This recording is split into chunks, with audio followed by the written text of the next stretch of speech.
Muy buenos días. Un gusto compartir una semana más con cada una de las personas que nos acompañan en esta serie de webinars, Calidad y Evaluación de Educación Superior a Distancia y en Línea en el marco de la pandemia del coronavirus. En los últimos 50 años se ha visualizado un gran crecimiento en todo el mundo en la oferta de programas a distancia y en línea. Sin embargo, la provisión de esta modalidad de estudios frente al COVID-19 es el mayor desafío que ha tenido que enfrentar los sistemas educativos nacionales ampliados. Los gobiernos han ordenado a las instituciones que suspendan la instrucción presencial para la mayoría de sus estudiantes, lo que les ha obligado a cambiar casi de la noche a la mañana a la enseñanza en línea y virtual. De esta forma, el proceso de enseñanza-aprendizaje ha seguido su planificación, quedando latente la pregunta sobre la calidad de este tipo de estudios. Por lo que el Instituto Latinoamericano y del Caribe de Calidad en Educación Superior a Distancia, CALED, enfocado en su misión de contribuir al mejoramiento de la calidad en la enseñanza superior a distancia en América Latina y el Caribe, y en colaboración con Virtual Educa, el Espacio Común de Educación Superior en Línea para América Latina y el Caribe, SCELI, la Unión de Universidades de América Latina y el Caribe, UDUAL, y la Universidad Técnica Particular de Loja, desarrollan la serie de webinars Calidad y Evaluación de la Educación Superior a Distancia y en Línea en el marco de la pandemia del coronavirus durante los meses de mayo y junio. En esta semana desarrollamos el segundo webinar denominado La transformación de los sistemas de educación superior a distancia y en línea y su evaluación en época de la pandemia, contando con la destacada participación de la doctora Pilar Muñoz Martínez, miembro del Comité de Expertos de Virtual Educa, y el doctor Francisco Cervantes Pérez, consejero fundador del Espacio Común para Educación Superior en Línea, SCELI.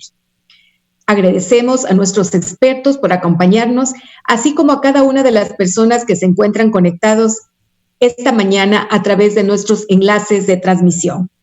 Mari Morocho Quesada, su servidora, en calidad de subdirectora de calidad de CALED, estaré con ustedes moderando este espacio a lo largo de 1 hora 30 minutos.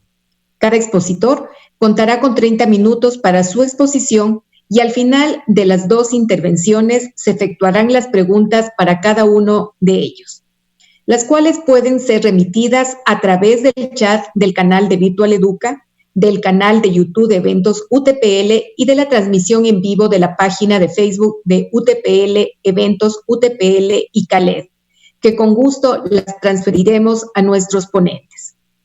Sin más que acotar, damos inicio con nuestra primera ponente, la doctora Pilar Muñoz Martínez, quien es licenciada en Filosofía y Ciencias de la Educación por la Universidad Autónoma de Madrid, máster en Desarrollo Directivo, Inteligencia Emocional y Coaching por la Business School y la Universidad Rey Juan Carlos de Madrid. Durante 15 años ha sido directora de Formación y Proyectos de la Fundación de la Universidad Nacional de Educación a Distancia de España y vicepresidenta de la Red Española de Fundaciones Universidad Empresa de España. Actualmente es miembro del Comité de Expertos de Virtual Educa, consultora independiente en educación superior y gestor de proyectos de la Fundación Universitaria de Las Palmas. Gracias por acompañarnos, doctora Muñoz. Damos paso a su intervención. Muchas gracias, Mary. Muchas gracias a todos. Es para mí un honor estar en esta serie de webinar de CALED. Hace 15 años tuve la suerte de encontrarme en Loja en el momento en el que se gestó y se puso en marcha el CALED, y hoy, 15 años después, me encanta estar con vosotros y daros la enhorabuena por toda la labor que habéis estado haciendo durante estos 15 años y que va a continuar durante 15, 30 o 40, muchos más. Así que, bueno, muchas gracias por invitarme, muchas gracias por contar conmigo. Bueno, voy a compartirles una presentación con la que vamos a ir desarrollando toda mi presentación.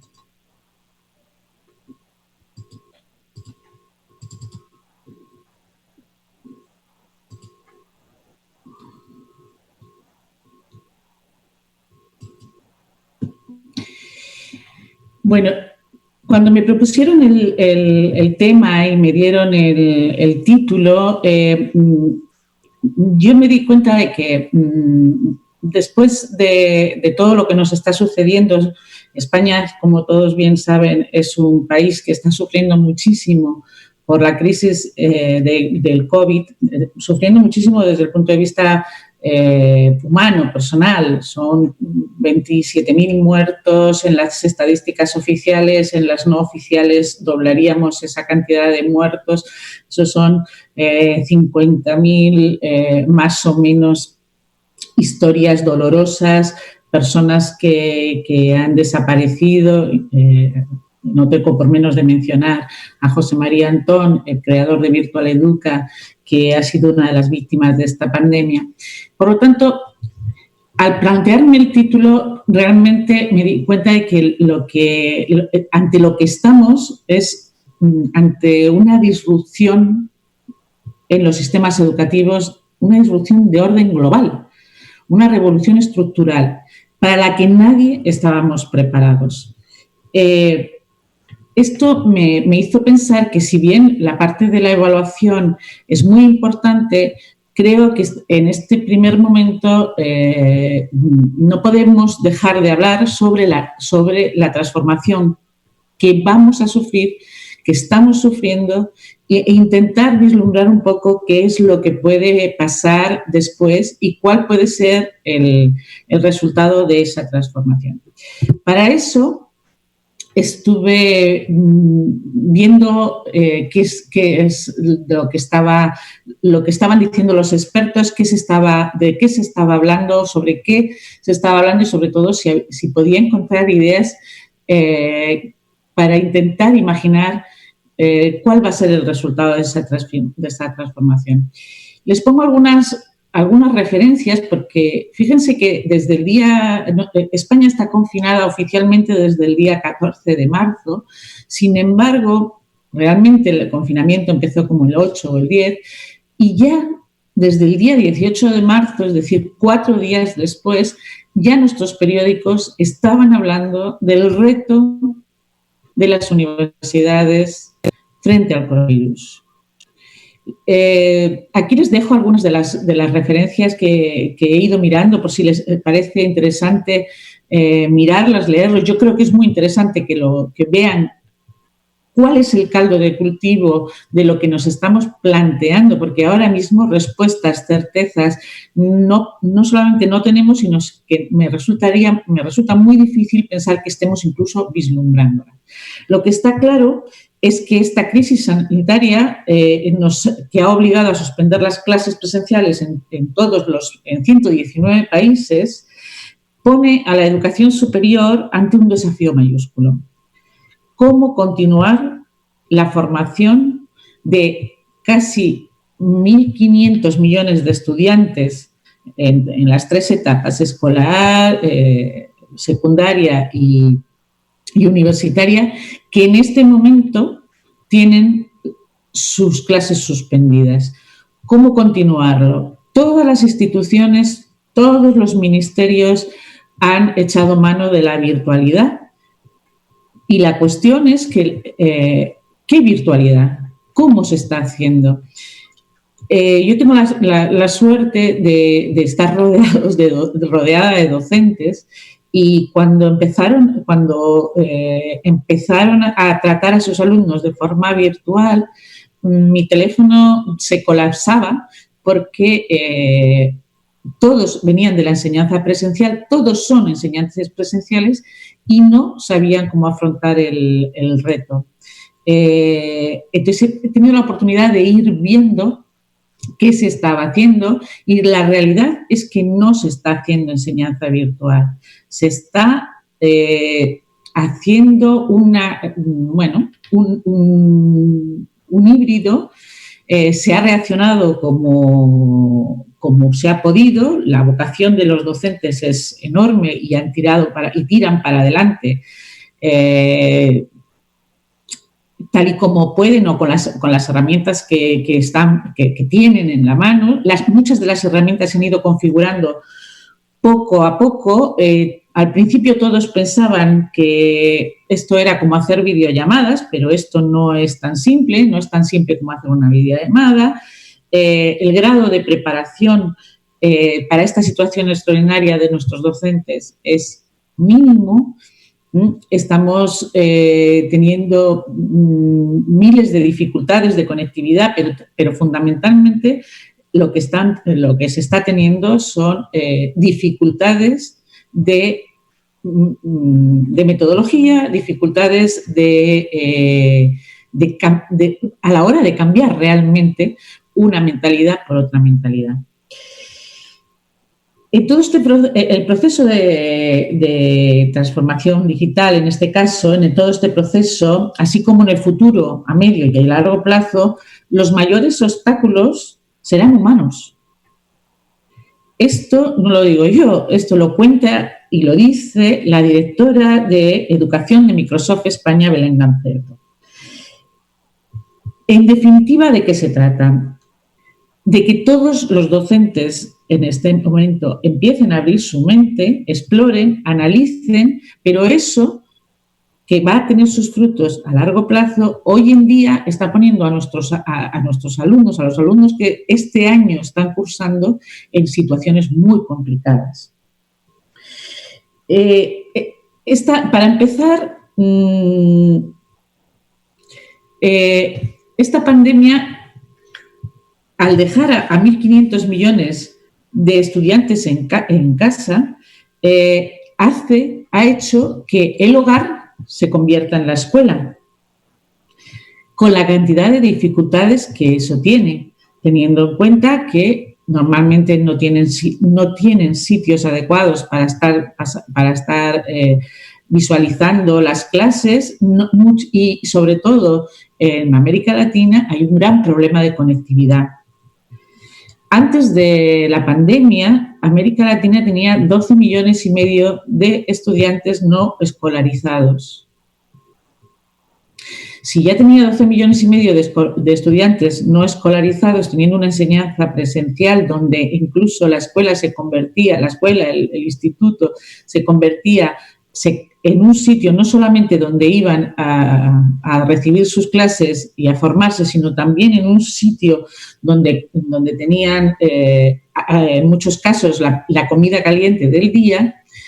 ¿En qué marco están estudiando ahora? Muchas de las instituciones han pensado que esto es una cuestión de plataforma. Se alquila o se coge una plataforma del tipo que sea y se suben ahí contenidos pero no hay metodología para que aprendan. En ciudades donde el 70% de los estudiantes vienen de familias de bajos ingresos, el llevar la enseñanza a casa significa no poder enfrentarse a esa enseñanza porque no tienen conectividad o porque simplemente no tienen un ordenador, una tablet o un método adecuado para recibir esa enseñanza. Esto nos plantea un reto sobre el que yo creo que tenemos que reflexionar y reflexionar mucho, que es un reto de equidad. Es decir, las familias con mayores recursos están pudiendo seguir la enseñanza y las familias con menores recursos, sus hijos, adolescentes, niños o jóvenes, no están pudiendo seguir con su año académico. Esto a medio y a largo plazo va a tener consecuencias en la vida de esos niños, adolescentes y jóvenes, porque les va a hacer todavía más vulnerables. Esto lo pone de manifiesto The Education Trust New York y lo pone como uno de los principales retos para después de la pandemia. La brecha digital va a continuar expandiéndose. A medida que los estudiantes de sectores vulnerables no puedan o se queden atrás en su aprendizaje, la brecha digital va a seguir ahondando y va a seguir siendo cada vez más grande. Una de las cosas más importantes que ponen de manifiesto cualquiera de estas referencias es que el mayor cambio que introduce el aprendizaje virtual es la flexibilidad y el reconocimiento de que la estructura controlada del aula no es replicable.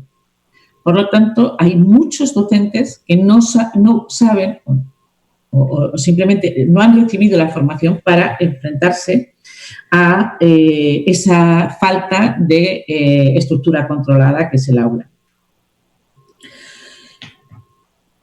Una cosa que me ha llamado mucho la atención y que voy a leer directamente es que el World Economic Forum plantea que esta pandemia se puede convertir en una oportunidad para recordarnos que nuestros estudiantes, aparte de conocimiento, necesitan formarse en habilidades y que justo las habilidades que necesitan para esta crisis son quizá las que menos estamos recalcando en las aulas, que es la toma de decisiones informada, la resolución creativa de problemas, las habilidades digitales, la adaptabilidad, la empatía, etc.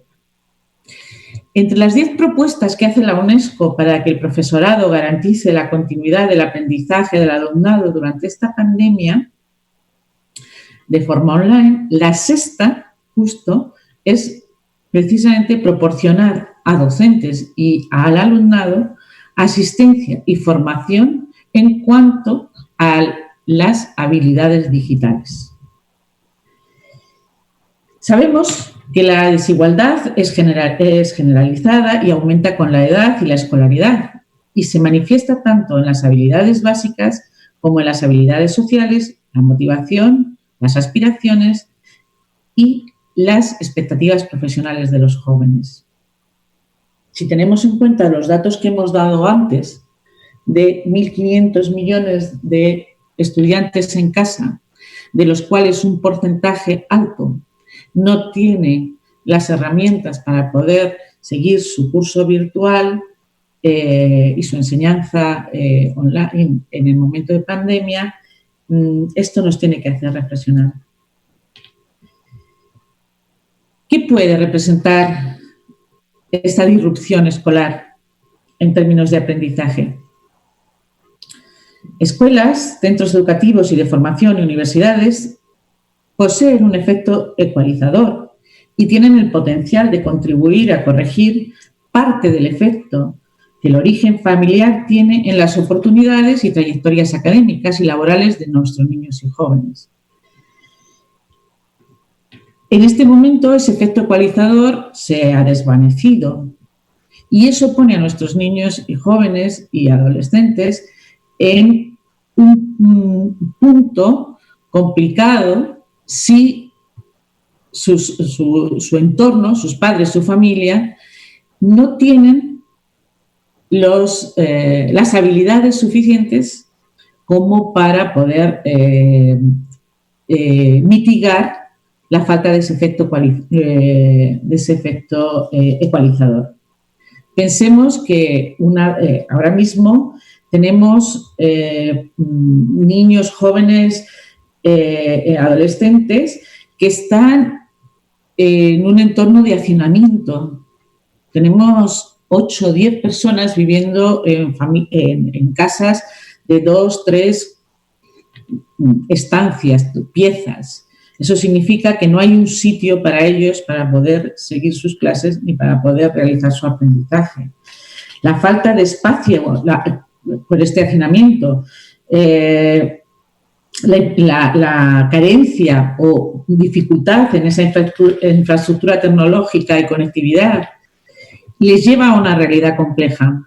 Están aislados y desconectados de sus amigos y de sus profesores. En muchos casos los padres no pueden apoyarles. En un porcentaje muy alto, en cualquiera de los países, en España, por ejemplo, hay más de 4 millones de personas que han perdido su empleo desde marzo acá. Eso les pone en una situación muy complicada para poder tener la cabeza despejada, fría, limpia, y poder ayudar a sus hijos o poder ofrecerles a sus hijos esos espacios y poder estar con ellos en ese aprendizaje. Y lo malo de esto es que además han perdido su empleo y probablemente no lo recuperen en meses. Tenemos muchas familias donde no hay ingresos en este momento. En España se calcula que 1,5 millones de familias en este momento no reciben ningún ingreso. Evidentemente, cuando no hay ingresos y no hay las circunstancias mínimas para poder comer, la educación no pasa a ser el primero de los problemas. El primero de los problemas es buscar o intentar tener círculo de confianza que te deje dinero para poder comer. En esta situación de pandemia y de confinamiento ha aumentado en España un 70% las denuncias por violencia doméstica. ¿Cuántos niños están en este momento y cuántos adolescentes, cuántos jóvenes están en este momento sufriendo sin poder salir de la casa situaciones de violencia doméstica? Eso significa lo mismo que hemos dicho antes. Su disposición para el aprendizaje realmente no es la más adecuada.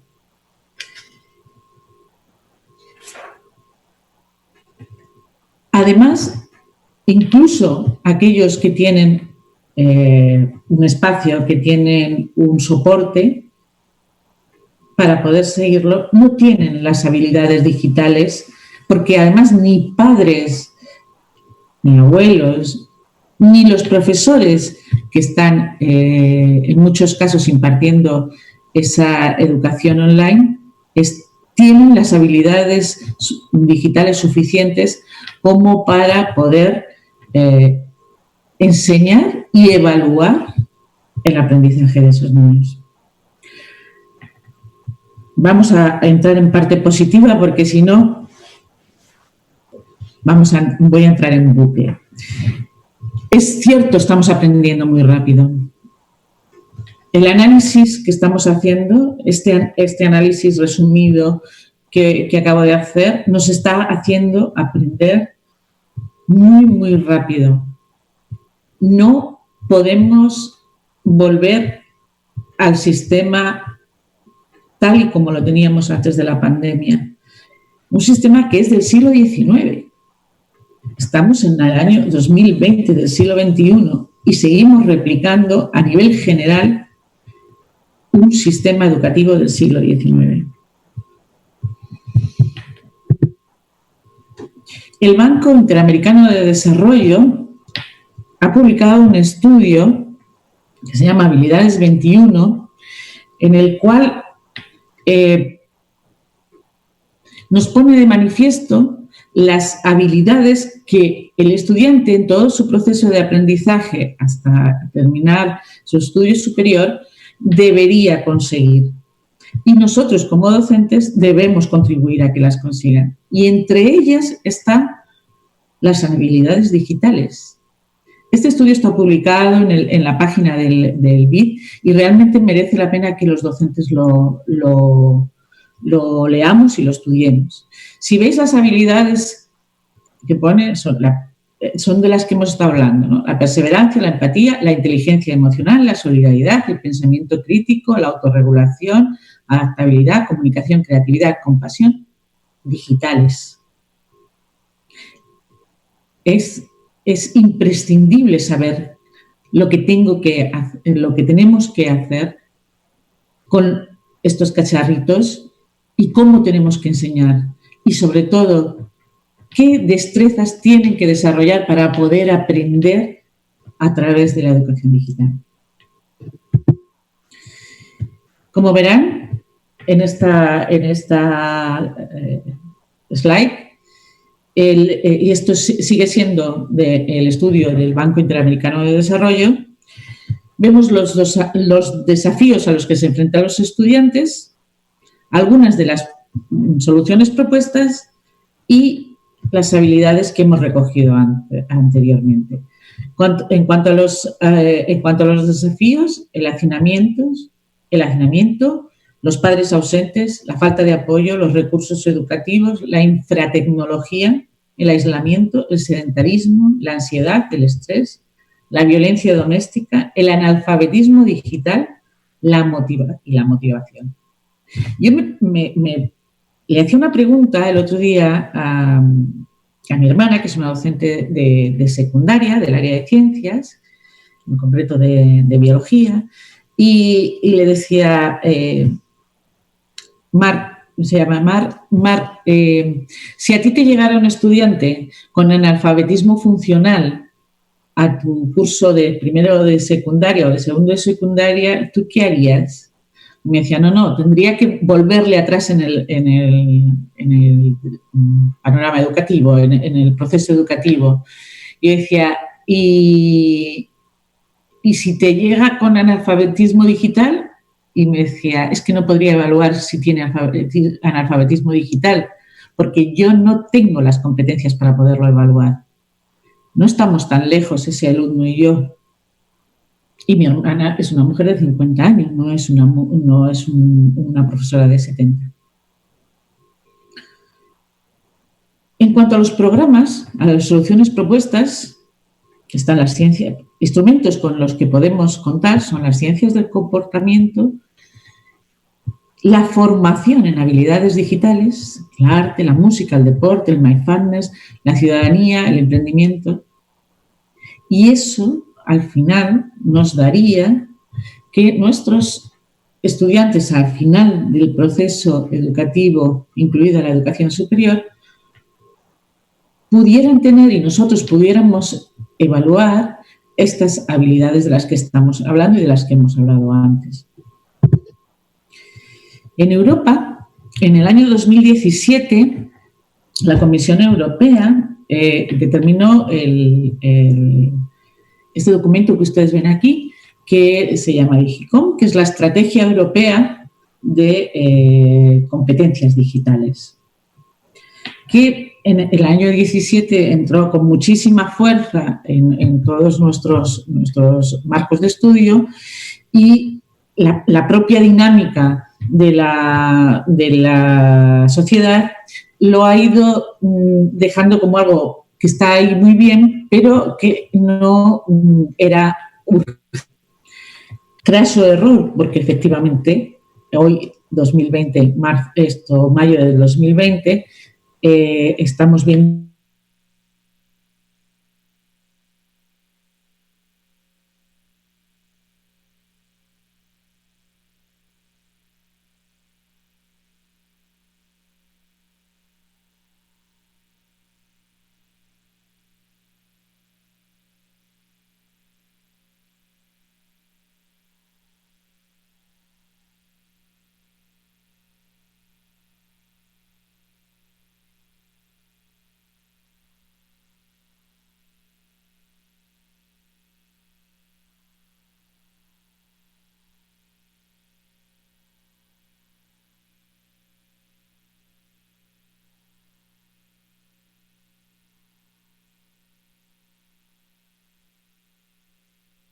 de lo que vamos a tener que responder en la transformación de nuestros sistemas de educación superior.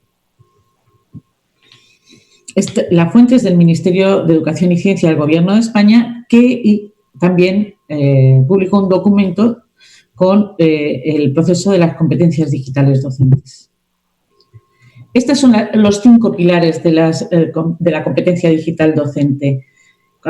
Cuando hablamos de competencia digital docente, hablamos desde el pregrado, desde no sé cómo le llaman ustedes, desde el kindergarten hasta el posgrado universitario. Se basan en la informatización y alfabetización informacional, en la comunicación y en la elaboración, en la creación de contenido digital. Esto es lo que un profesor tiene que manejar, en la creación de contenido digital, en la seguridad y en la resolución de problemas. Aquí las tienen muy explicadas, yo no voy a entrar tanto en detalle, pero sí decirles que estos 5 pilares se dividen en 3 niveles de usuario. No es que se dividan, es que en 3 niveles de usuario, tienen que estar estos 5 pilares. Están el usuario básico, el usuario independiente y el usuario competente. En el caso de la competencia digital docente, lo ideal es que tengamos a todos nuestros docentes de todos los niveles educativos, al menos en el nivel de usuario independiente. Estas son vamos a ver ahora las 21 competencias digitales docentes. Navegación y búsqueda y filtrado de la información. No podemos entrar en Google, coger cualquier información y ser esa información la que les damos a nuestros alumnos. Tenemos que saber navegar, saber dónde buscar, saber filtrar y escoger la información de calidad. Y entonces estaríamos en la segunda competencia, que es la evaluación de la información. Tenemos que dar información no solamente veraz, sino que además tiene que ser de calidad y apropiada al nivel educativo en el que estamos. La tercera es el almacenamiento y recuperación de la información. Es importante saber cómo la almacenamos, cómo la podemos recuperar y enseñarles a almacenar y a recuperar esa información para que en el momento en el que están estudiando y tengan que rendir, sepan dónde la tienen, cómo la tienen guardada y sepan además cómo utilizarla. Tenemos que saber interaccionar mediante estas nuevas tecnologías. No es solo y exclusivamente bidireccional, es multidireccional la interacción. Tenemos que saber compartir información y contenidos. No se puede compartir cualquier información, tampoco se puede compartir cualquier contenido. No puedes compartir el contenido que no es tuyo. Veremos después la de seguridad. Tenemos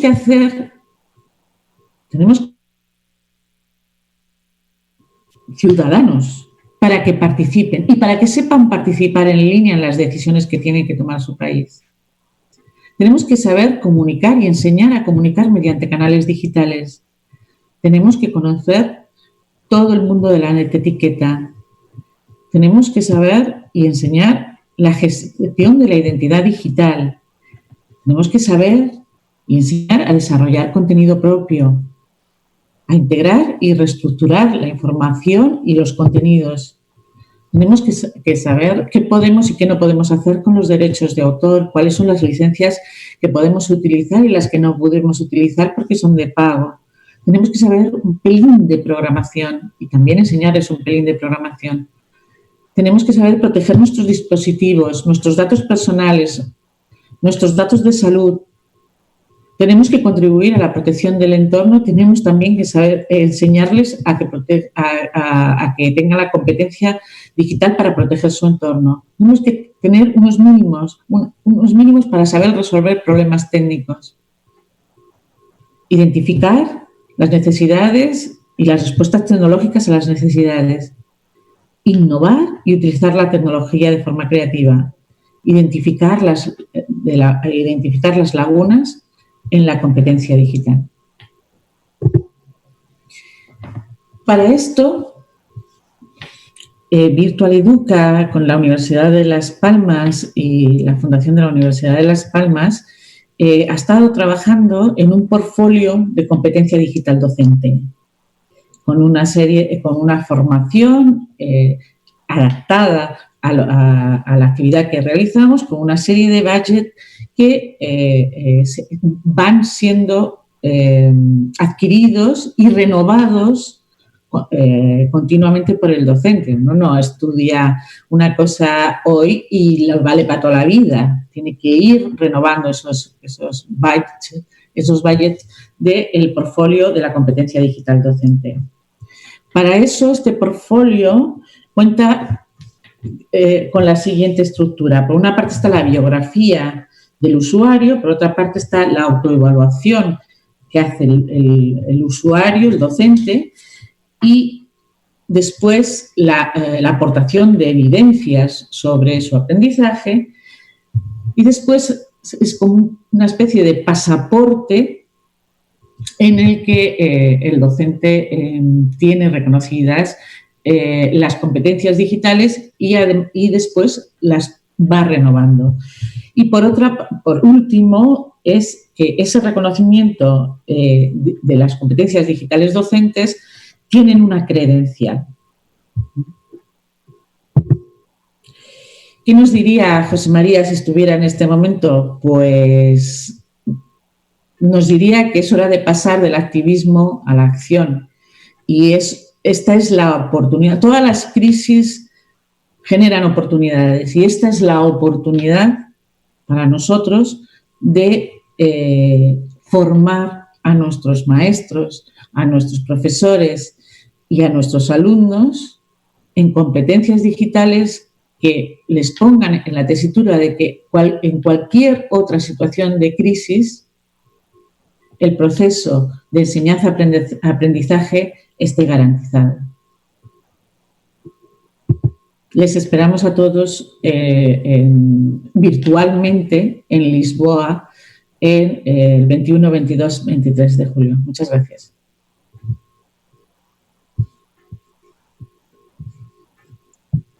Muchas gracias, doctora Muñoz, por este importante aporte dentro del marco de nuestro segundo webinar. Les recordamos a nuestros participantes que las preguntas se efectuarán al final de las dos exposiciones y que pueden remitirlas a través del chat del canal de Virtual Educa, del canal de YouTube de Eventos UTPL y de la transmisión en vivo de la página de Facebook de UTPL, Eventos UTPL y CALED. Ahora es tiempo de dar paso a nuestra segunda intervención a cargo del doctor Francisco Cervantes Pérez, quien realizó sus estudios de Ingeniería Mecánica y Eléctrica y la maestría en Ingeniería Eléctrica en la Universidad Nacional Autónoma de México y su doctorado en Ciencias de la Computación y de la Información en la Universidad de Massachusetts en Amsterdam, en Estados Unidos. El doctor Cervantes es rector de la Universidad Internacional de La Rioja en México desde enero del 2020 a la fecha y fue en el periodo 2004-2012 y 2016 y 2019 director general de la Coordinación de Universidad Abierta y la Educación a Distancia en la UNAM. Entre el 2013 y el 2016 ocupó el puesto de rector de la Universidad Abierta y Distancia de México y desde 1995 al 2004 fue director de la Maestría en Tecnologías de la Información y Administración del ITAM. En el ámbito nacional e internacional, el doctor Cervantes ocupa, entre otros cargos, el del consejero fundador del Espacio Común para la Educación Superior en Línea, SCELI, en el marco de la Unión de Universidades de América Latina y el Caribe, UDUAL. Es miembro académico del Instituto Latinoamericano y del Caribe para evaluar la calidad en distancia. Es miembro fundador del Consejo Ejecutivo del Espacio Común para la Educación Superior a Distancia, ECUESAD, y vicepresidente de la Asociación Iberoamericana de Educación Superior a Distancia, AIESAD. Desde 1987 es miembro del Sistema Nacional de Investigación de México y ha publicado trabajos científicos en revistas especializadas internacionales, así como libros, capítulos de libros y en memorias de conferencias nacionales e internacionales. Es un honor contar con su participación, doctor Cervantes. Adelante. Muchas gracias, Mari, por esta presentación. Bastaba con que dijeras que soy el más viejo que queda de los que hemos fundado esas posiciones. Ya mis amigos están relajados en el retiro, trabajando más que cuando estaban activos, por supuesto. Muchas gracias por la invitación. La verdad que es un gusto estar junto con Pilar después de muchos años que no nos habíamos visto participando en este webinar. Y debo decirte que en estos últimos días varios amigos me escribieron y me amenazaron de que iban a estar conectados. Entonces, tratando de intimidarme para a ver qué iba yo a decir. Entonces, realmente me pusieron en un aprieto. Entonces, traté de ver qué era lo que tendríamos que hablar. y dado de que el tema central es la evaluación, curiosamente cuando terminé la presentación me di cuenta que la evaluación la dejé hasta el final. Entonces voy a tratar de hacer un recuento que complemente lo que ya nos dijo Pilar. Pilar ya habló muy bien de algunos aspectos de la pandemia y sobre todo la implicación que eso tiene con respecto a estudiantes y docentes y a las instituciones. Entonces yo ahorita les voy a compartir la presentación que preparé y de ahí empiezo a explicar. ¿Sí? En realidad, la pandemia está provocando cambios muy similares a los que está provocando la Revolución Industrial 4.0. Son cambios que están ocurriendo a una velocidad exponencial, tienen impacto en todos los sectores de la sociedad y en muchos países, ¿sí? Y están afectando radicalmente todas las actividades de gobierno, de educación, de salud, de la economía, etc. Entonces, en ese sentido, son dos procesos muy similares. Entonces, yo lo que quisiera hacer hincapié es que la revolución industrial es un proceso que ha sido largo y que se ha dado a través de varias revoluciones industriales y es lo que nos da la posibilidad de innovar y de hacer cosas diferentes en la educación. Y que la pandemia tiene su papel importante, pero es diferente al otro y que el otro es el que nos debe de importar porque ahí todavía tenemos muchas cosas que hacer para que podamos hacer un uso apropiado de todas estas tecnologías nuevas que se han estado generando en los últimos años en la parte de modificar o modernizar la educación, ya que como Pilar decía, tenemos modelos del siglo XIX, pero tenemos tecnologías del siglo XXI y tenemos estudiantes del siglo XX y siglo XXI. ¿Sí? Entonces, realmente tenemos un escenario de un sistema complejo en muchos sentidos y que no hemos podido todavía sacar o enfrentar todos los problemas. Ahora, ¿qué impacto ha tenido el COVID? Bueno, pues ha tenido varios impactos, ¿no? Y yo incluso traté de meterme a las páginas que nos informan, que debo decir que hay tanta información ahorita sobre lo que está provocando la pandemia que en realidad estamos desinformados. O sea, tenemos tantos puntos de vista y tantas cosas que no podemos verificar si son verdaderas o son falsas. Y entonces resulta que en este escenario sí tenemos mucha desinformación, pero lo que sí es cierto es que ya van más de 4 millones de personas contagiadas, ¿sí? Y que en forma global el porcentaje de mortalidad es de casi el 7%, ¿sí? En México, por ejemplo, es del 10.5%. Y yo creo que es en gran medida porque la información que tenemos es incompleta. ¿Sí? De 40,186 casos, tenemos 4,220 defunciones. Entonces, sí es cierto, otra información que de repente nos llega, que el número real de afectados, de infectados en México es alrededor del 1,000,000 de personas. Si es el 10%, 10.5% que se está muriendo, entonces tenemos 105,000 defunciones, lo cual es, yo creo que un número muy superior a las muertes que han provocado algunas guerras internacionales, ¿sí?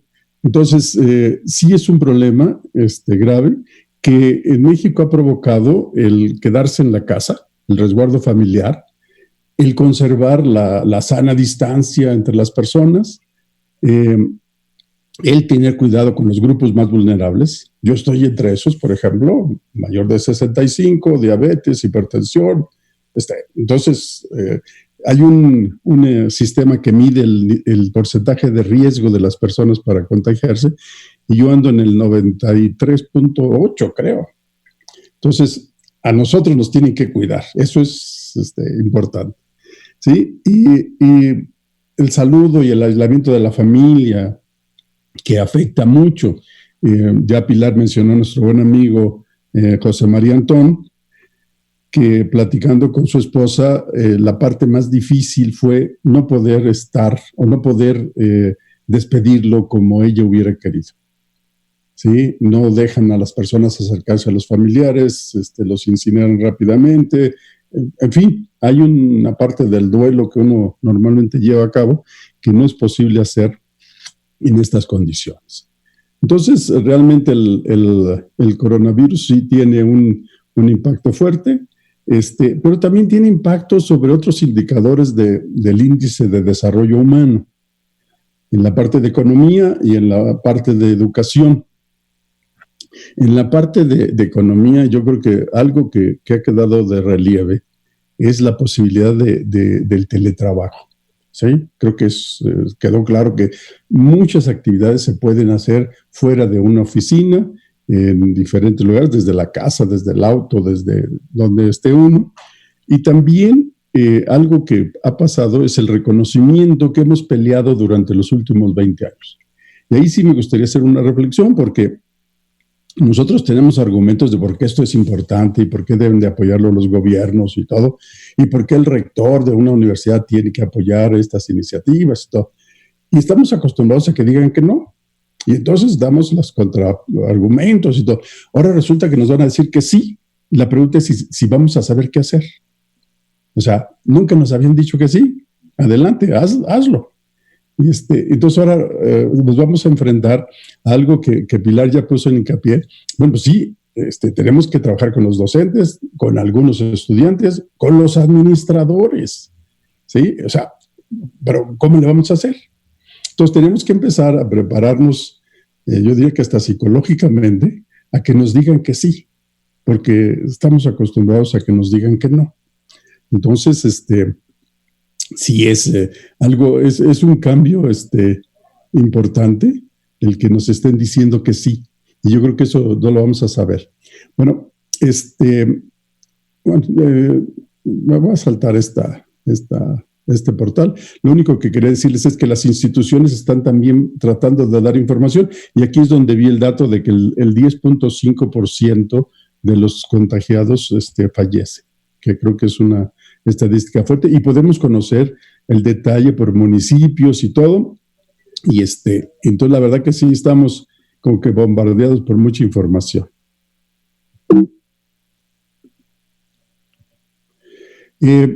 México, aunque entró tarde a la pandemia, ya estamos hablando de regresar a la normalidad.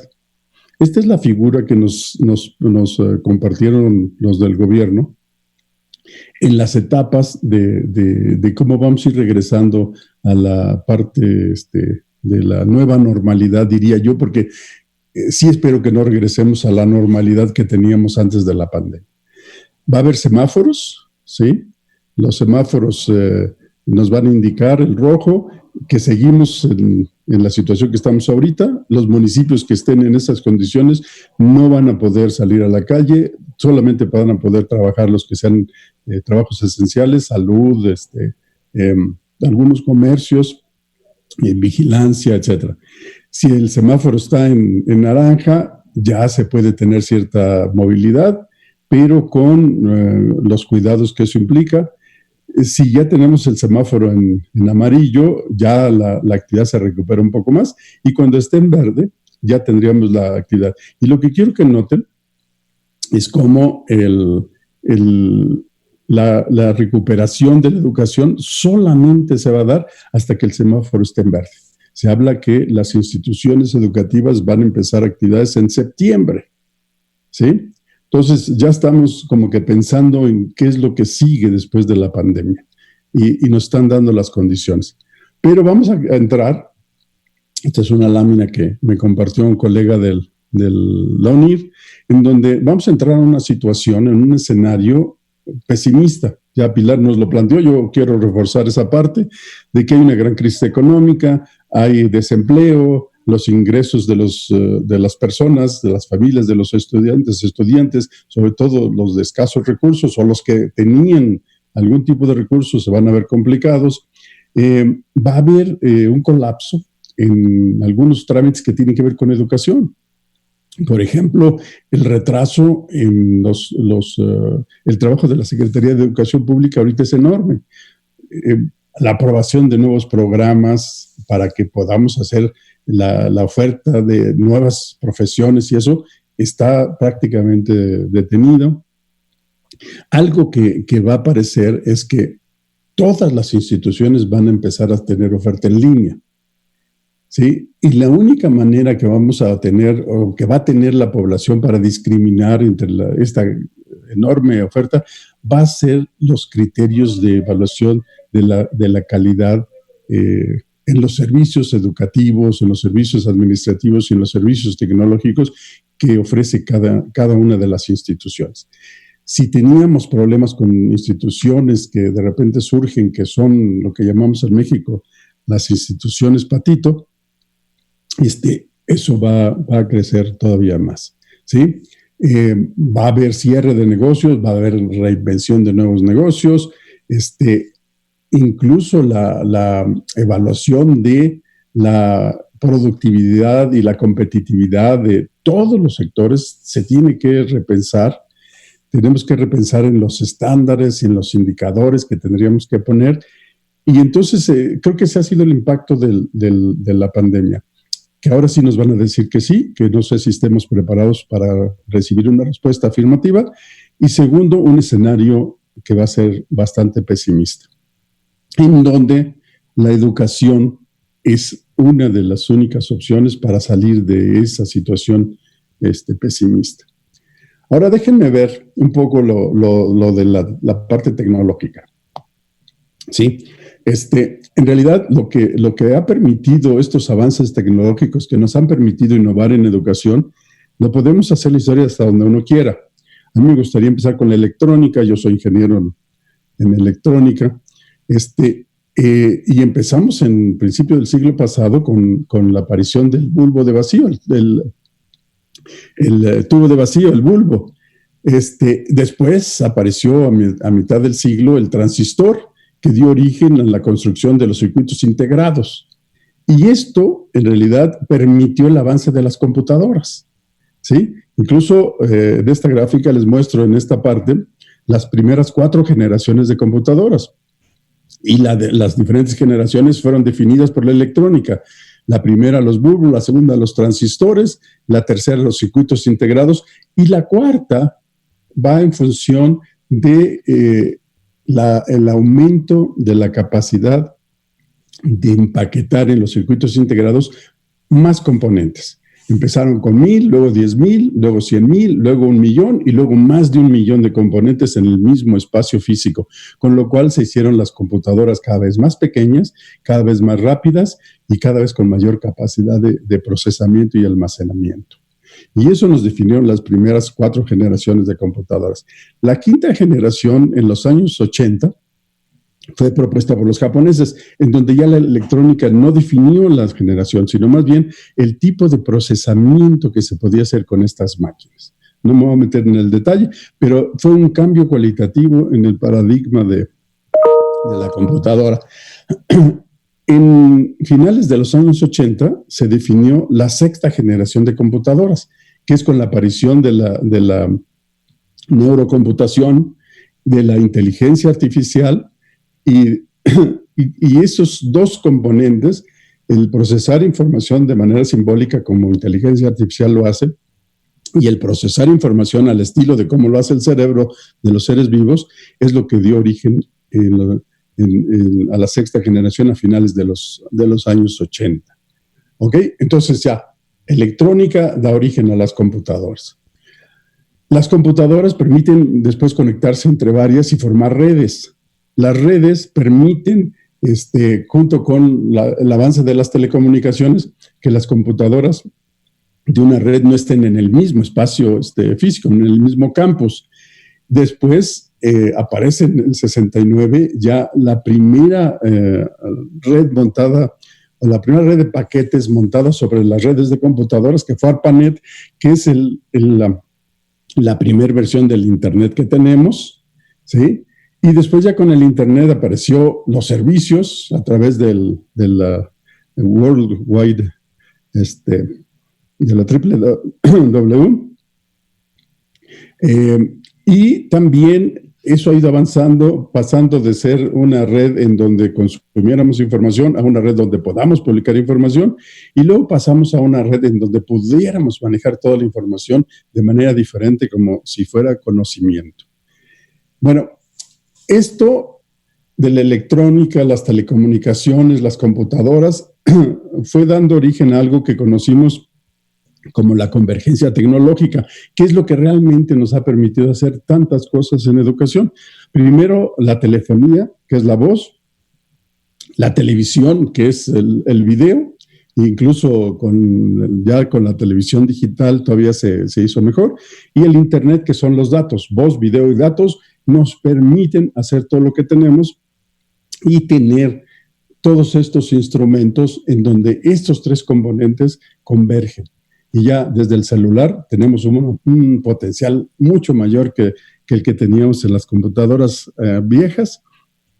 Y también tenemos la posibilidad de lo que estamos haciendo ahorita, video, y transfiriendo datos. Bueno, esto da origen, junto con otras tecnologías, ¿sí? Los grandes manejos de grandes bases de datos con sus 4Bs, que cada vez podemos hacer un manejo de volúmenes mayores a una velocidad más acelerada, que la variedad sea imágenes, datos, sonidos, etcétera, y que además podamos asignarles valores diferenciados a todos estos datos. La parte de realidad extendida, realidad virtual, la aparición de la nube, la aparición del Internet de las cosas, las ropas que van a estar conectadas a Internet, la parte de todos los dispositivos que son usables, audífonos, lentes, que nos van a permitir extender la capacidad inteligente de las personas. Bueno, a la par de esto, empezaron a surgir diferentes aportaciones educativas de las universidades en todo el mundo. Primero, en los años 70 aparecieron todas las universidades abiertas, ¿sí? Toda la modalidad abierta que tendía a disminuir la desigualdad en el acceso a la educación superior, dando oportunidad a que personas que no pudieran ir al campus pudieran tener acceso a una educación universitaria, hasta nuestros días en donde ya hay un gran número de universidades que cuidan la calidad de las formaciones que ofrecen totalmente en línea. Entonces, a la par de que la tecnología fue avanzando, la parte educativa también fue avanzando. Y en estos últimos años, es donde ha ido convergiendo todo, y entonces se han ido diseñando cosas ya de manera integral. Los LMS, la parte de los sistemas estos de aulas virtuales, etcétera, etcétera. Tecnologías que tienen que ver y que son diseñadas exclusivamente para asociarlas a la forma de aprender de los estudiantes. Y entonces podemos tener una gama muy amplia de utilizar. Bueno, hemos llegado a cosas como esta, ¿sí? O sea, tenemos una roseta con todas las tecnologías que ustedes imaginen, de comunicación, de elaboración de materiales, de gestión del aprendizaje, de todos los temas que ahorita Pilar nos estuvo mencionando y muchos más. Bueno, imagínense que de repente le damos a un profesor esta roseta y le decimos, tiene que aprender a ver qué usa en algún momento de su proceso de docencia. Y eso lo vamos a evaluar y lo vamos a medir, y con eso vamos a decir si usted es un buen docente o no. Bueno, pues los que están acostumbrados al salón de clase, por supuesto que no van a querer entrar, ¿sí? Entonces, sí hay una parte de un avance paralelo entre la tecnología y la educación.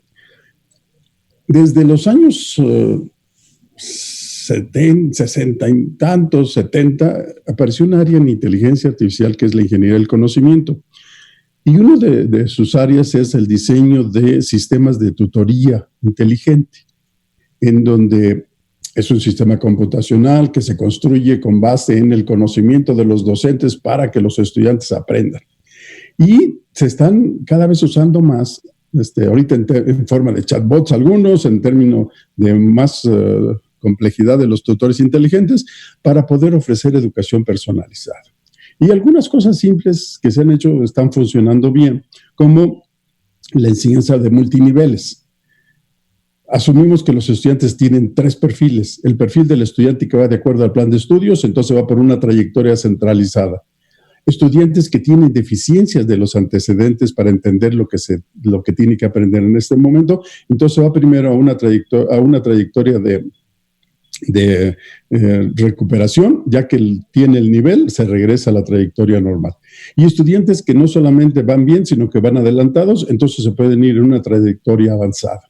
Y entonces resulta que cada quien puede ir a la velocidad que quiera y a la profundidad que sea capaz de llegar, estableciendo el plan de estudios como el nivel mínimo que todo mundo tiene que requerir.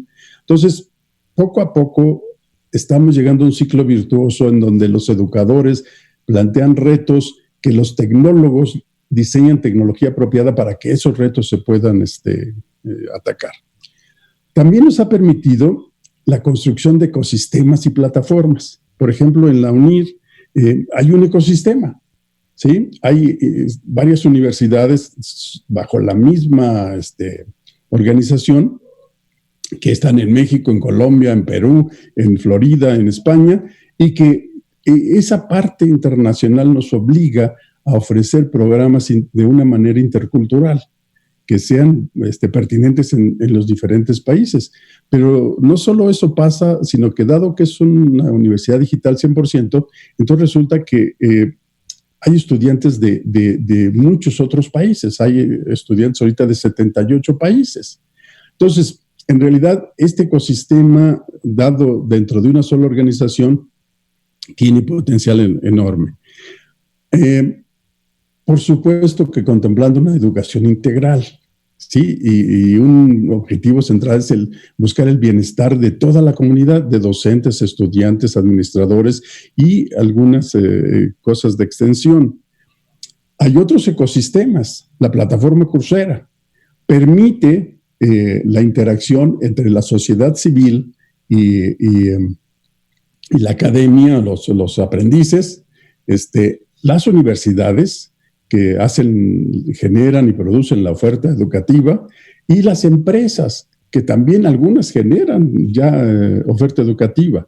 Y esto lo que ha permitido es tener un esquema diferente fuera de los sistemas educativos de credencialización. Ya Pilar hablaba de estos gadgets y de los medallas que se dan en algunos sistemas de este estilo, significando algo que me gustó mucho de lo que describió Pilar, sobre tratar de definir que un profesor no va a pasar de ser presencial a ser 100% en profesor a distancia o en línea, sino que tiene que ir por etapas de maduración.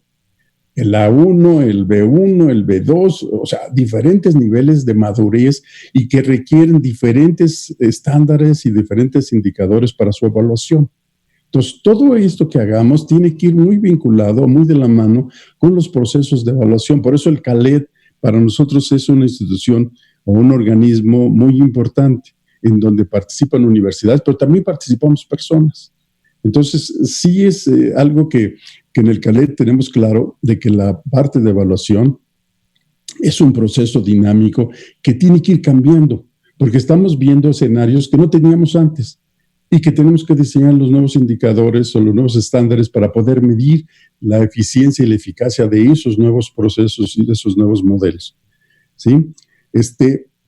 Mucho de lo que están haciendo ya las plataformas como Coursera, edX, MiriadX, es que esos cursos que empezaron a ofrecer de manera suelta, ahora los están utilizando para hacer programas completos, especializaciones en estilo de educación continua, pero a partir de esos también están empezando a crear programas de posgrado, ¿sí? Y el proceso, se fija, del 2012 al 2017, en 5 años pasar de una oferta gratuita, abierta, solo para que la gente aprenda y se capacite cosas, a programas formales de maestría, es un proceso muy rápido. Entonces, realmente los cambios que se están dando, sí están dándose una velocidad que antes no habíamos visto. No solo eso, sino que ya hay grupos interesados en ver qué tecnologías hay que van a afectar en el futuro cercano. Y yo sí quisiera hacer hincapié en el reporte de Horizon, porque cuando yo participé, una de las cosas que hablamos es que es difícil decir cuándo una tecnología va a estar en 1 año, en 3 años o en 5, porque hay tecnologías que dependen unas de otras y que tendrían que entrar en paralelo. Bueno, las del 2019, yo les puedo decir que de las 6 que dieron, 5 ya están en uso en muchas universidades. Por ejemplo, en la UNIR, 5 de ellas ya se están utilizando. Entonces, sí es importante que organismos como CALED o como las agencias acreditadoras y certificadoras de los países contemplen que su proceso es dinámico y que tiene que ir cambiando y tiene que ir haciendo lo que Pilar decía, tenemos que aprender. Entonces tenemos que aprender rápido y entonces tenemos que ir actualizando las cosas cada vez más frecuentemente. Hay otro aspecto que me gustaría resaltar y es el hecho de la parte del contexto social. Todo lo que hacemos nosotros en educación tiene que estar enmarcado en un contexto social. Puede ser local, puede ser nacional, puede ser regional o puede ser mundial. O sea, pero en esa medida tenemos que ir haciendo todo eso. La sociedad se ha ido configurando de acuerdo a los avances de la Revolución Industrial 4.0. Es un escenario en donde ahora convivimos humanos, muchos humanos, cada vez más, pero humanos robotizados también. ¿Sí? Se está robotizando al humano. Si alguien conoce al personaje de la segunda foto, ya dijo cuántos años tiene. ¿Sí? Y también tenemos robots y tenemos autómatas, que además ya la discusión en esta área es si los robots van a participar tanto en el avance de la sociedad, deberían tener o no derechos, como los derechos humanos, ¿sí? O deberíamos contemplar cuestiones éticas para ellos también. O sea, ya se está empezando a visualizar a los robots y el trato que les demos como si fueran algo, no similar a nosotros, pero algo que merece respeto y merece pues ser tomado en cuenta. Bueno, eso configura una sociedad que desde los años 40 Norbert Wiener empezó a definir cuando dio su etiqueta de la cibernética, que era el estudio del control y las comunicaciones en animales y máquinas. Bueno, la sociedad cibernética del aprendizaje es una sociedad en donde humanos interactuamos o nos comunicamos con autómatas o con máquinas, y la comunicación, el proceso de comunicación entre humanos y máquinas, y ahora entre máquinas, tiene que ser mediado por el aprendizaje, ¿sí? Y entonces, ese es el contexto social en el que vamos a estar, que es una sociedad muy desigual dependiendo de la región donde hablemos. Ahorita Pilar estaba haciendo hincapié en personas de escasos recursos que no tienen equipamiento, no tienen acceso a Internet, y que van a quedar todavía más relegados, más vulnerados de lo que ya están si entramos de lleno en una modalidad o en un esquema en donde ellos queden excluidos. Entonces, la parte de inclusión social también tiene que ser medible o tiene que ser contemplada en los procesos de evaluación. Pero además, algo que Pilar decía, en educación tenemos modelos muy antiguos, educativos, pero las generaciones a las que atendemos, hay gente de más de 80 años que es de la generación tradicional. Hay gente como yo que somos de la época de la posguerra, los baby boomers. Luego tenemos los de la generación X, tenemos a los millennials y tenemos a la generación Z. Y en una misma universidad, por ejemplo, en la Universidad de Estancia de México, el rango de edades iba de 13 años a 84. Entonces, ¿cómo le hacemos desde el punto de vista docente y del punto de vista educativo atender a toda esta gama de generaciones, pero además en una educación que ya es a lo largo de la vida? Ya estudiar no es licenciatura, maestría y doctorado. Los conocimientos están volviendo obsoletos cada vez más rápido. Por lo tanto, uno tiene que seguir a través de la educación continua o a través de otro tipo de educación, de credencialización, estudiando para mantenerse vigente o para incluso transformar su perfil y pasar a otro tipo de actividades, ¿sí? En un escenario, esta es una gráfica que tomé de un reporte de Anuyes, en donde hace una encuesta sobre el nivel de adopción de tecnologías en las instituciones de educación superior en México. Bueno, si pueden ver el azul de arriba, es que no lo tienen, ¿sí? Y el de hasta abajo, que son unas rayitas chiquititas, son los que tienen transformación digital. ¿Ok? Bueno, ese es el escenario de la educación, yo creo que en muchos de nuestros países. Una transformación digital que tiene objetivos que no son necesariamente la infraestructura tecnológica, ¿sí? Tienen objetivos tiene que cambiar el diseño curricular. Desde ahí empiezan los cambios. Es una especie de cultura digital más que una transformación digital. Permitiría el uso óptimo de los espacios físicos, pero también se tiene que contemplar la seguridad de la información, la protección de la privacidad de los datos, la parte de la educación que esté más centrada en que el estudiante aprenda, que además aprenda y se quede estudiando hasta que termine, mejorando así la eficiencia terminal, y que esto permita un esquema en donde podamos admitir o abrir la puerta a un mayor número de personas, disminuir la desigualdad en el acceso, ¿sí?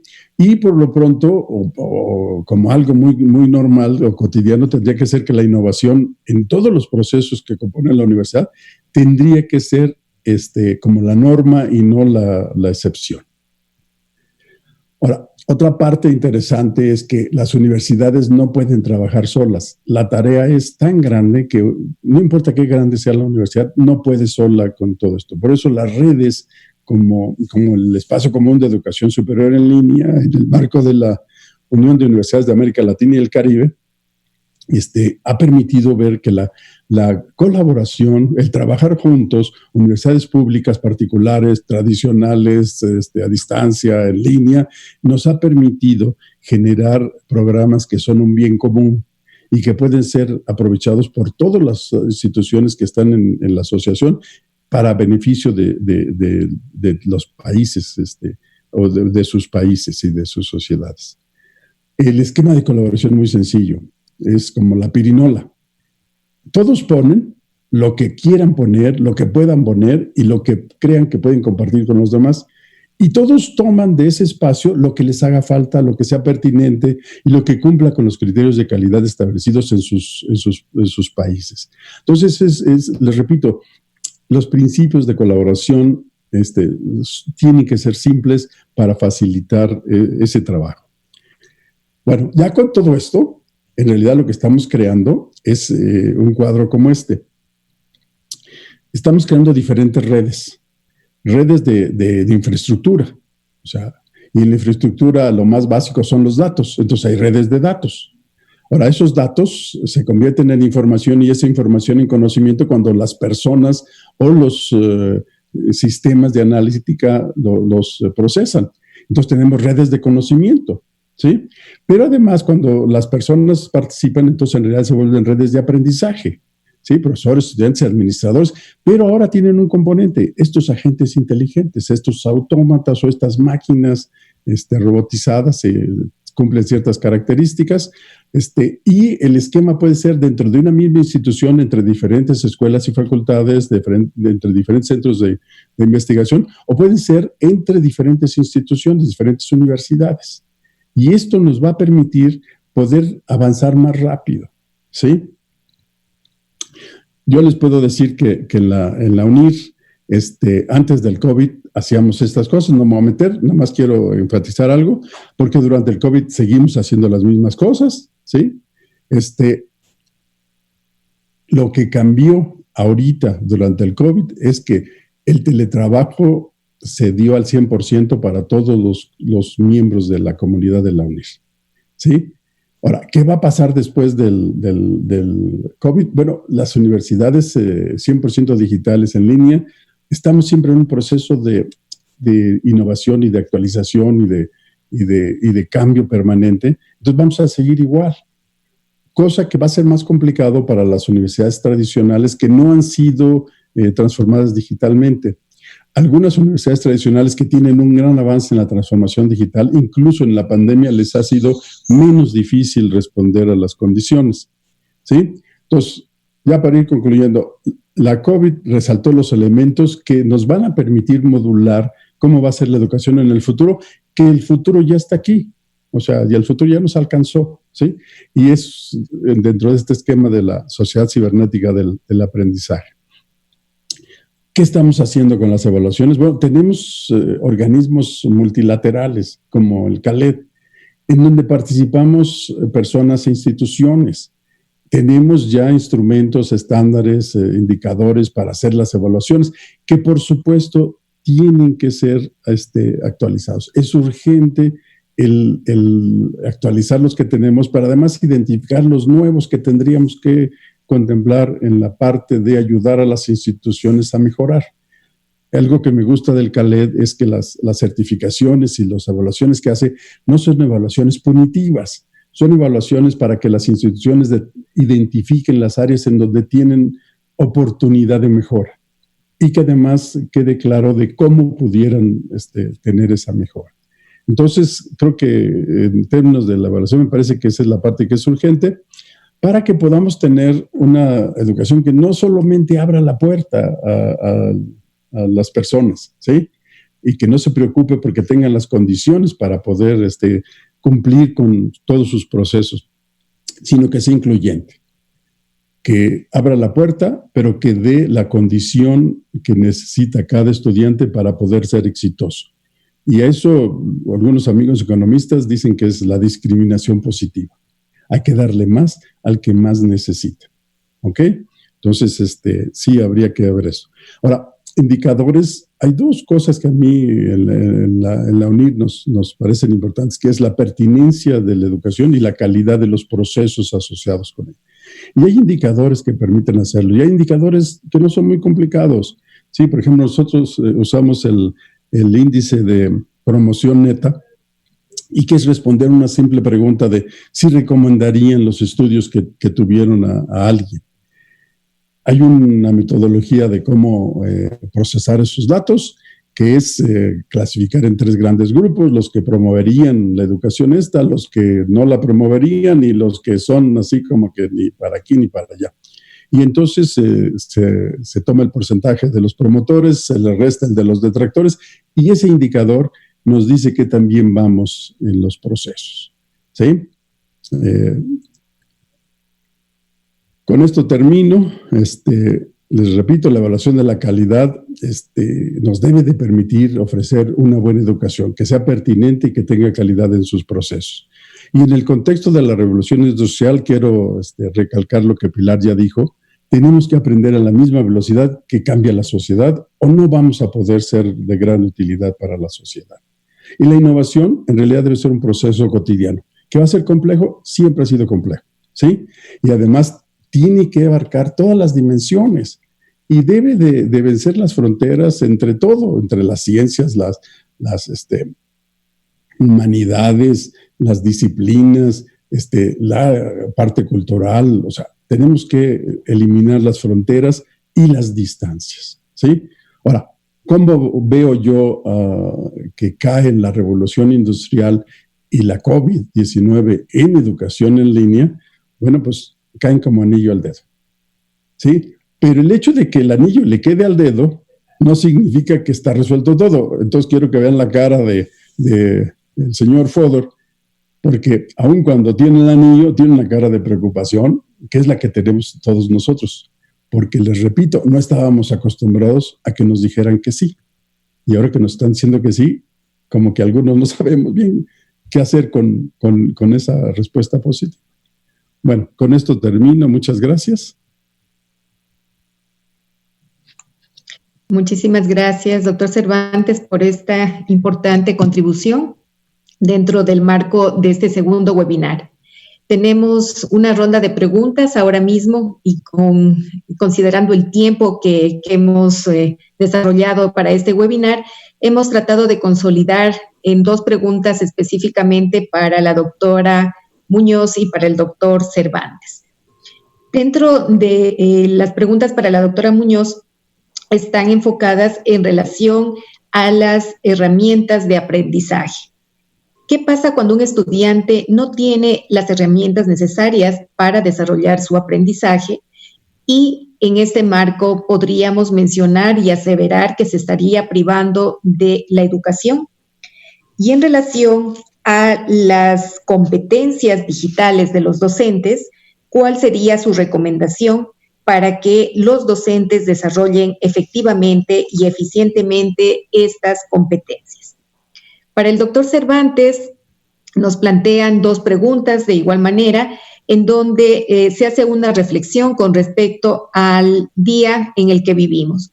Hoy con la pandemia, las universidades tuvieron un fuerte reto donde la educación en línea juega un papel importante en estos momentos para continuar ofreciendo la instrucción a nuestros estudiantes. Sin embargo, cada institución tiene su propio criterio de cómo integrar estas tecnologías a la modalidad presencial y en un corto tiempo. ¿Cuál sería su recomendación para las instituciones de educación superior presencial que tuvieron que llevar este tema? De igual manera, podría ejemplificar y apoyarnos dentro de una recomendación que puedan tener las instituciones de educación superior a distancia y en línea para atender con calidad a los diferentes perfiles de estudiantes con el apoyo de las tecnologías. Vamos a tener unos 10 minutos, por favor, para poder atender estas inquietudes. Adelante, Pilar. Bueno, ¿qué pasa cuando el estudiante no tiene las herramientas de aprendizaje? Pues que se descuelga, pues que se retrasa su aprendizaje. Pues en la línea de lo que decía al principio, en mi intervención, la brecha se va haciendo cada vez más grande.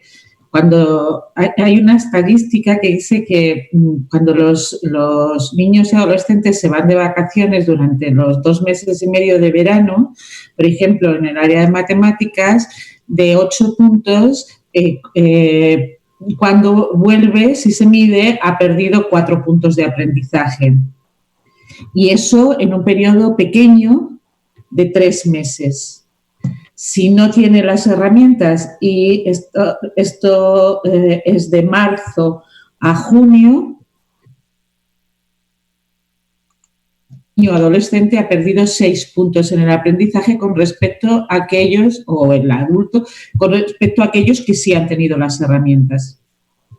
Luego, ¿qué pasa? Pues algo para que nos lo planteemos y sobre todo para que se lo planteen los gobiernos. Porque esta es la generación, la Z no sé, pero esta va a ser la generación COVID-19. Aquellos que están ahora en pleno proceso de aprendizaje y de maduración. Efectivamente, si no tienen las herramientas, se ven privados de la educación. La responsabilidad, los gobiernos, las instituciones, las instituciones nacionales, las instituciones internacionales y las transnacionales tienen que plantearse eso. Este es uno de los graves problemas con el que nos vamos a encontrar después de la pandemia. Y en cuanto a las recomendaciones para que los docentes desarrollen las competencias, la primera es que se formen. La primera es formarse. Y formarse continuamente. El proceso de formación tiene que ser gradual, evidentemente, y sedimentario, pero evidentemente tienen que formarse y tienen que formarse a través de los miles de cursos que hay. Tienen que coger, bajo mi punto de vista y en mi opinión, tienen que cogerse cuáles son las competencias que tienen que desarrollar y buscar su itinerario de aprendizaje para cada una de las competencias. Decía el doctor Cervantes en su intervención que me has dejado sin folios encima de la mesa porque no hago más que coger notas de tu intervención. Decía evidentemente que el universo de los cursos que hay sobre estos temas es enorme. Y de la misma manera que en Coursera había al principio cursos, después y han terminado siendo en 3 años o en 5 años un grado, el docente tiene que buscar, tiene que autoevaluarse, buscar dónde necesita formación y buscar esos cursos y acreditarlos después. Gracias, Pilar. Gracias. Adelante, Francisco. Sí, la primera es de las recomendaciones a las instituciones que no tienen en esta época las condiciones para hacer la transformación digital. Yo creo que una de los puntos que dije es que las universidades tienen que aprender a trabajar juntas con otras. Y por eso las organizaciones son muy importantes. Por ejemplo, en América Latina y el Caribe está la UDUAL, en Iberoamérica está la IESAD, en América completa está la OUI, en el mundo está el ICDE.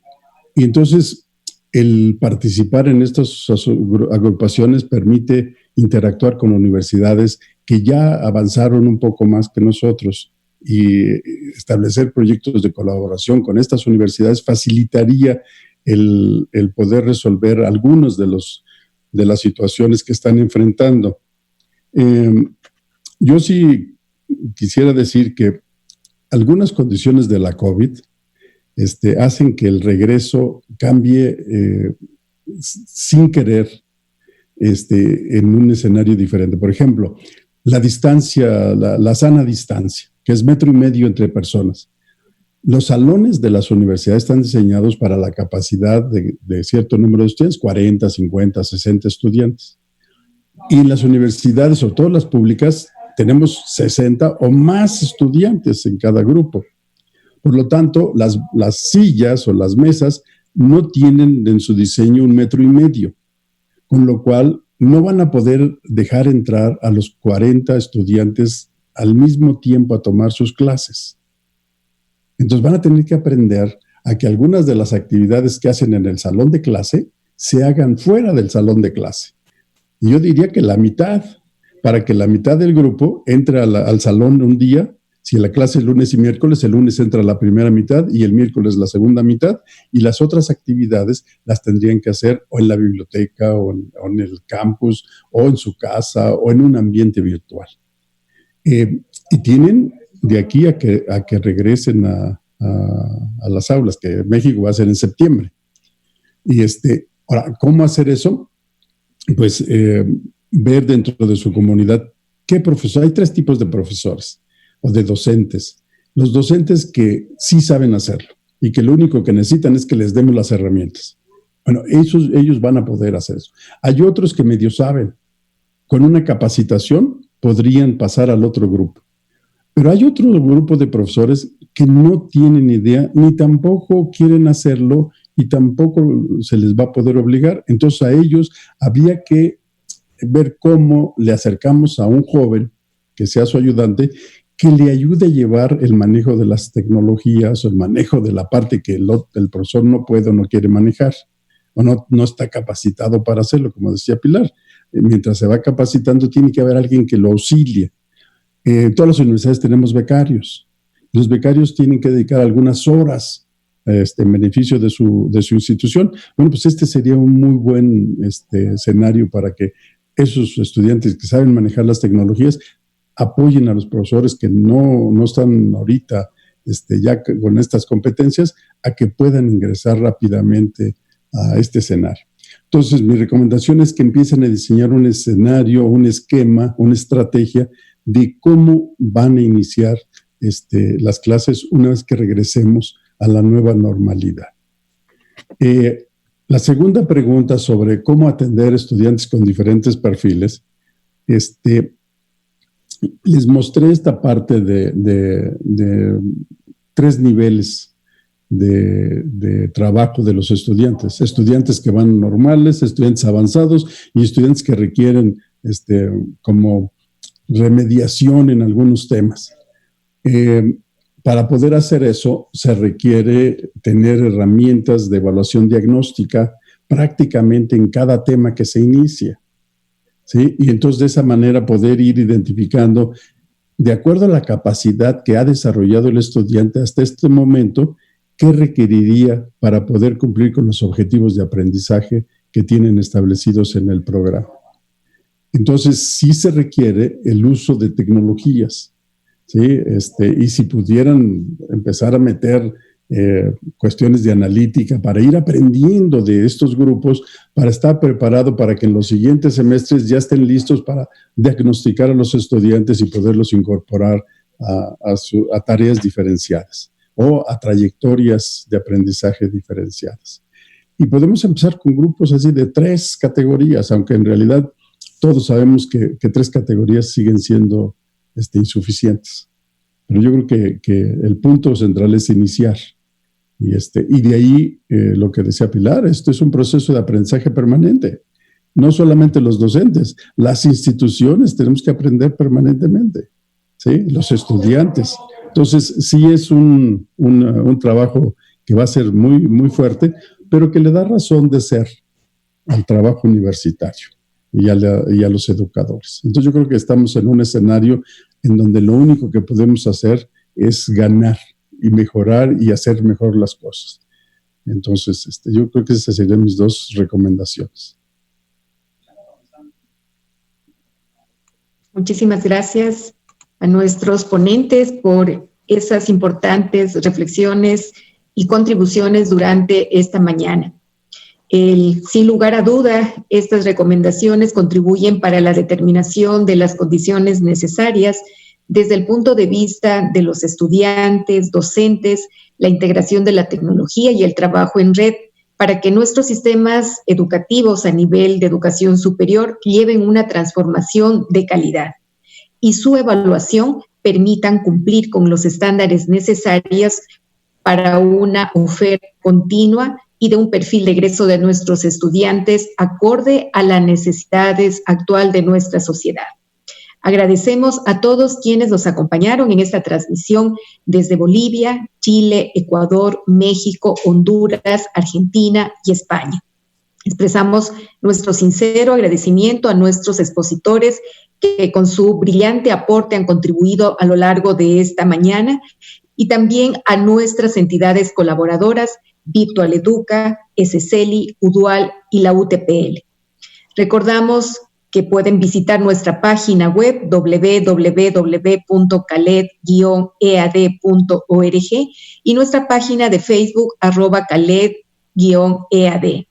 Así también podemos comentar que la transmisión del presente webinar va a estar disponible en el canal de YouTube de Eventos UTPL y en las páginas de Facebook UTPL, Eventos UTPL y Caled.